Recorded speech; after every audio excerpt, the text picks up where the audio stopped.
नमस्कार मित्रांनो, आज शेतावर फेरफटका मारायला आलेलो आहे.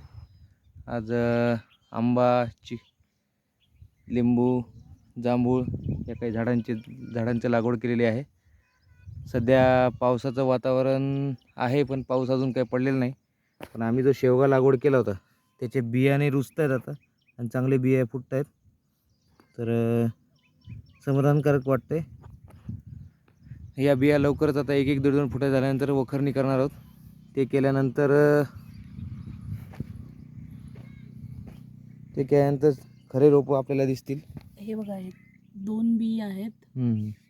2 रोप फुटलेले आहेत, 2 बीला. आता याची वखरणी केल्यानंतर सगळ्या गोष्टी व्यवस्थित दिसतील. अंदाजे आता पावसाचं नियोजन आहे. पाऊस पडला पाहिजे 1-2 दिवसात, म्हणजे सगळे रोपं वर येतील. काही झाडं लावलीत आज. कढीपत्ता, आंबा, हे बघा आंबा लावलाय. त्यानंतर लिंबू लावलाय, पुन्हा जांभूळ लावलाय, आवळा लावलाय. तिकडं आमच्या मातोश्री आणि नभा बसलेले आहेत. इकडं आमच्या मिसेस झाडं लावतायत, झाडं बघतायत, टहळणी करतायत.